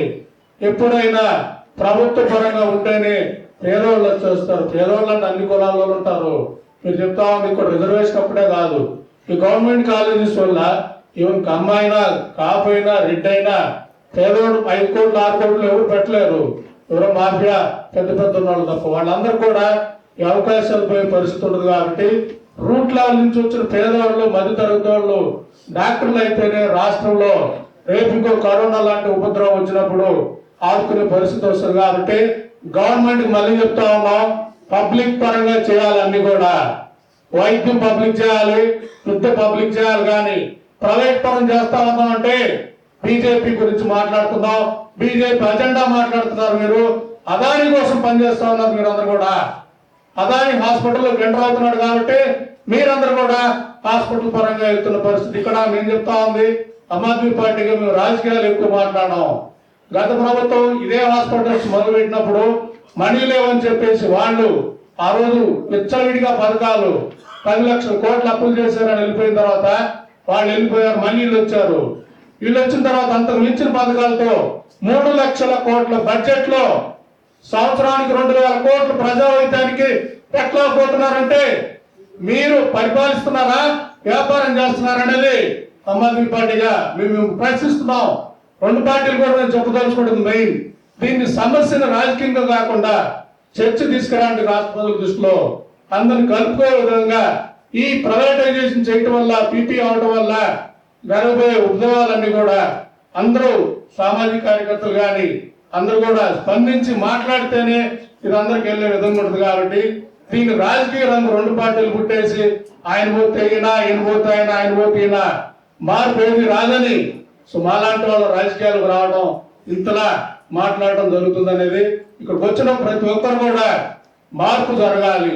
మార్పు జరగాలంటే ఈ పనికి మాలిన పథకాలు, పనికి మాలిన రాజకీయాలు, కార్పొరేట్ రాజకీయాలు మానేయాలని మనందరం కూడా గల్లా పట్టుకుని వీళ్ళందరూ కూడా ప్రశ్నిస్తేనే అలాంటి మార్పు ఆంధ్రప్రదేశ్లో వస్తుందనేది ఆమ్ ఆద్మీ పార్టీగా మేము కోరుకుంటున్నాం. మేము ఎప్పుడు కూడా జడా శ్రవణ్ కుమార్ గారికి ఎప్పుడు కూడా పర్సనల్ గా కాకపోయినా పార్టీ పరంగా అండగా ఉంటాం. ఎందుకంటే ఇతరాలకు పర్సనల్ గానే చేరి ఉన్న పార్టీ పరంగా కూడా సో మేము కూడా బాబాసాహెబ్ అంబేద్కర్ తాలూకా పేదల విధానం మీదే నిలబడిన పార్టీ, వెళ్తున్న పార్టీ కాబట్టి మా పార్టీ ఇప్పుడు కూడా పేదలకు సంబంధించిన కార్యక్రమాలు ఏదైనా ముందుంటాం, నిలబడతామని తెలియజేస్తూ ఇక్కడ వచ్చిన మీ అందరు కూడా ధన్యవాదాలు. Thank you. పెద్దలు జడా శ్రావణ్ కుమార్ గారికి, ఈ సమావేశంలో పాల్గొన్న ప్రతి ఒక్కరికి నా తరపున, భారత కమ్యూనిస్ట్ పార్టీ మార్క్సిస్టు పార్టీ తరపున నమస్కారం తెలియజేస్తా ఉన్నా. మా పార్టీ రాష్ట్ర కార్యదర్శి వి శ్రీనివాసరావు గారు, జడా శ్రావణ్ కుమార్ గారు మొన్న విజయవాడ ధర్నా చౌక్లో పెట్టే ధర్నా కూడా వారు అటెండ్ అయ్యారు. ఈరోజు వారు హైదరాబాద్ ఉన్న కారణంగా ఆ పార్టీ తరఫున నేను వచ్చాను. ఈ యొక్క కార్యక్రమాన్ని మేము బలపరుస్తూ ఉన్నాం. ఈరోజు విద్య, వైద్య, ఆరోగ్య రంగాలు అనేవి ఈ రాష్ట్ర ప్రభుత్వం, ముఖ్యంగా కూటమి ప్రభుత్వం ప్రైవేట్ పరం చేయడం కోసం చేసేటువంటి ప్రయత్నం చాలా దుర్మార్గమైంది. గత రాష్ట్ర ప్రభుత్వం, జగన్మోహన్ రెడ్డి ప్రభుత్వం ఈ విద్యా, వైద్య రంగాలని ప్రైవేట్ పరం చేసే క్రమంలో జీవో ఇస్తే ప్రతిపక్షంలో ఉన్నటువంటి ఈ పార్టీలు వ్యతిరేకించాయి. వ్యతిరేకించడమే కాదు, ఆ రోజు ప్రకటించాయి. మేము అధికారులకు వచ్చిన నెలలోనే ఈ జీవో రద్దు చేస్తా ఉన్నారు. కానీ అధికారులకు వచ్చి ఈ 14 నెలలు దాటిపోయినప్పుడు కూడా జీవో రద్దేవో కానీ ఈరోజు ఈ ప్రభుత్వ రంగంలో ఉన్నటువంటి వైద్య, విద్య, ఆరోగ్య రంగాలు మొత్తం కూడా ప్రైవేట్ వ్యక్తులకి కట్టబెట్టడం కోసం ఈ పీపీపీ పథకం పెట్టడం చాలా దుర్మార్గమైంది. ఇది చాలా అన్యాయమైంది. ఇందాక డాక్టర్ గారు జస్టిస్గా చెప్పారు ఆ అబద్ధాలనేవి రుజువు చేసుకునే క్రమం ఈ యొక్క జీవో, ఈ యొక్క దీన్ని వెనక్కి తీసుకోవాలి, ప్రభుత్వం రంగంలో నడపాలని చెప్పి మేము సిపిఎం పార్టీగా డిమాండ్ చేస్తూ ఉన్నాం. ఈ క్రమంలో కూడా ఆందోళన చేసినటువంటి పరిస్థితి రాష్ట్రంలో కూడా ఉంది. ఇదే క్రమంలో మన పక్కన రాష్ట్రాలు ఉన్నాయి, తమిళనాడు, కర్ణాటక రాష్ట్రాలు. ఈ కర్ణాటక, తమిళనాడు రాష్ట్రాల్లో ఈ యొక్క వైద్య శాఖలన్నీ ప్రభుత్వ పరంగానే మెజార్టీగా ఉన్నటువంటి పరిస్థితి. మరి మన రాష్ట్రంలో ఈ రకమైన దుర్మార్గమైన పరిస్థితికి తగ్గట్టు ఈరోజు కేంద్రంలో ఉన్నటువంటి బీజేపీకి అనుగుణంగా ఈరోజు మాట్లాడటం తప్ప మరొకటి కాదు. ఒక రకంగా ఈరోజు బీజేపీ ఏం చెప్తే అది, ఇక్కడేమో కొట్టుకుంటారు బాబు, జగన్, పవన్ ముగ్గురు, కానీ కేంద్రంలోకి వచ్చేసరికి అక్కడేమో సపోర్ట్ చేస్తారు. ఇదే దుర్మార్గం. అది ఒకే విషయంలో కాదు, అన్ని విషయాల్లో ఈరోజు కేంద్రంలో ఒక దుర్మార్గమైన పరిస్థితుల్లో పరిపాలన చేస్తూ ఉంటే ఎంత బాధాకరం. నిన్న కాక మొన్న ఒక అత్యంతమైన ప్రధాన న్యాయమూర్తిగా ఉన్నటువంటి గవాయ్ గారి మీద దుర్మార్గమైన పద్ధతిలో ఆర్ఎస్ఎస్ మొతన్మాది 75 సంవత్సరాల యొక్క మొతన్మాది చెప్పించినటువంటి పరిస్థితి. ఈ దుర్మార్గం ఈ రాష్ట్ర ప్రభుత్వాలకి, ప్రధాన ప్రతిపక్ష పార్టీలకి కానరాదా? కాబట్టి ఈరోజు వారు ఈ దేశంలో, రాష్ట్రంలో ఈ యొక్క వైద్య రంగాన్ని ప్రైవేట్ పరం చేయటం అంటే భారత రాజ్యాంగ హక్కుల్ని తొంగలో తొక్కటమే, భారత రాజ్యాంగాన్ని అవమానపరచటమే, ఈ దేశంలో ఏంటి ప్రజాస్వామ్యాన్ని అవమానపరచటమే, దీనితో లేకుండా చేయటమే. అంటే ఒక రకంగా విద్య, వైద్య, ఆరోగ్య రంగాలు అనేవి పేదలు చదువుకోవడానికి లేదు, పేదలకి దక్కడానికి లేదు అనే దుర్మార్గమైన పద్ధతిలో ఈరోజు ఈ బీజేపీ పద్ధతిలోనే కొనసాగుతూ ఉన్నారు. ఈరోజు రాజ్యాంగం అమలు చేస్తున్న పాలకులు రాజ్యాంగం కాకుండా మనుస్మృతిని అమలు చేయడం కోసం ప్రయత్నిస్తున్నారు. అంటే ఆ రోజు మనుస్మృతి ఏం చెప్పింది? విద్యకు దూరం పెట్టమని చెప్పింది, వైద్యానికి దూరం పెట్టమని చెప్పింది, ఆరోగ్య రంగానికి దూరం పెట్టమని చెప్పింది. అలాంటి మనుస్మృతిని ఈరోజు భారతదేశంలో మన రాష్ట్రంలో అమలు చేయడం కోసం ప్రయత్నిస్తూ ఉన్నారు. ఈ దుర్మార్గాన్ని సిపిఎం పార్టీకి వ్యతిరేకిస్తూనే గౌరవ న్యాయవాదిగా ఉన్నటువంటి జడా శ్రవణ్ కుమార్ గారు పెట్టినటువంటి కార్యక్రమానికి మేము మద్దతు పలుకుతూ వారు తీసుకున్న కార్యక్రమంలో మేము భాగస్వామ్యం తెలియజేస్తూ ముగిస్తా ఉన్నాను మిత్రులారా, పెద్దలారా.